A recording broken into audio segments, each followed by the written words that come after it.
Maître Malick Sall muy ministre bi nga xam ne moom lañ dénk wàllum yoon ci réew mi sénégalais yu bari li ñu gis ak li ñu nemmeeku ak li ñuy faral di waxtaane mooy Maître Malick Sall saa su yëkkatee ay kàddu rek wax ay njombe ak i toj-toj ak i giraawaal yi fan yi ñu génn ci assemblée nationale ginnaaw bi ñu fay wote ñaari projet de loi dafa yëkkatee ay kàddu yoo xam ne merloo na député yu baree bari rawatina ñi nga xam ne ñoo nekk ci opposition sénégalaise bi tax sax ñoom ñu fas yéene signé li nga xam ne mooy ab pétition ngir nag ñu daal di koy dàq ci gouvernement bu Sénégal député bu si mel ni Cheikh Abdou Bara Dolly bokk ci kujje gi nekk ci parti bi di bokk gis-gis moom yëkkati na ci ay kàddu ñaawlu bu baax a baax kàddu yu maître Malick Sall yi nga xam ne yëkkati na ko fan yi ñu génn ci assemblée nationale moom Cheikh Abdou Bara Dolly dafa jàpp sax ne maître Malick Sall tooñ na ñi nga xam ne ñooy chrétiens yi ginnaaw bi mu waxee ne duma ab chrétien bay joxe sama beneen lex bi ñu ma ciy pes ak yeneen kàddu yi mu yëkkati jagleel ko député opposition bi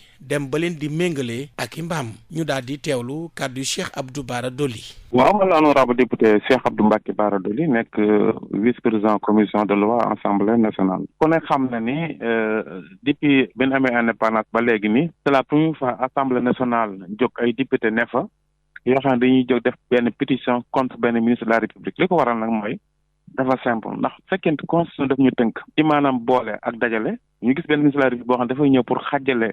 diggante chrétien ak li nga xamante mooy musulman yaakaar naa ci pencum ndaw réew mi ngir xeet wala tuutal ñi nga xamante ni ñoom ñooy chrétiens yi te loolu mu xam ne li mu mën a jur li mu toll en tant que représentant peuple loolu dañ koy ñaawlu beneen bi mooy bu fekkente ni askan dañu tànn ay député ñëw fa yow nga ñëw di défendre benn poste loi boo xam ne dafa jëm ci code pénal ak code procédure pénale député lu mën di wax yow da ngaa war boo jëlee kàddu nga dalal ba pare ñaareel bi nga leeral li nga xam mooy procès bi député yi ak askan wi ko déglu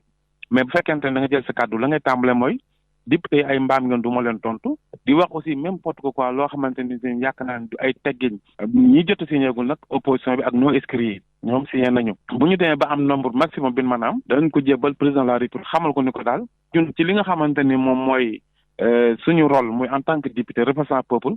kii li mu wax yow yaa ko nommé bu la neexul nga dindi ko li mu wax neexul askan dafay xàjjale dafay nekk loo xamante ni tamit du lu baax ci loo xam ne dafay wet li nga xam mooy institution yi te comme ku ne président nee na dafa bëgg institution yi jox leen ay cër tey jii ki nga xam moom la nommé bu ñëwee di sàggi war ma cër yooyu yaakaar naa ni yoon defatul mu fay ñëw di défendre ay procès de loi yu jëm ci mbir moo xamante ni mbir mu jëm ci luy soxal wala luy ñoŋal li nga xam mooy démocratie te c'est pas la première fois mu def ko ndax boo xoolee loi yi mu indi yëpp daanaka heure bu ñëwee assemblée nationale la muy njëkk a def mooy xuloog député yi ba moom du mën a sax défendre loi bi ñaareel bi mooy amul benn yoon bu mas a ñëw assemblée nationale muy commission technique muy commission muy plénière muy commission des finances ba tontu député yi li leen di laaj loolu dinaa leen yónnee ay questions écrites yooyu yëpp nag bu ñu ko boolee muy nekk loo xamante ni tey jàpp na ni mbiru tawul daal place boobu noonu ndax place dafa xaw a diis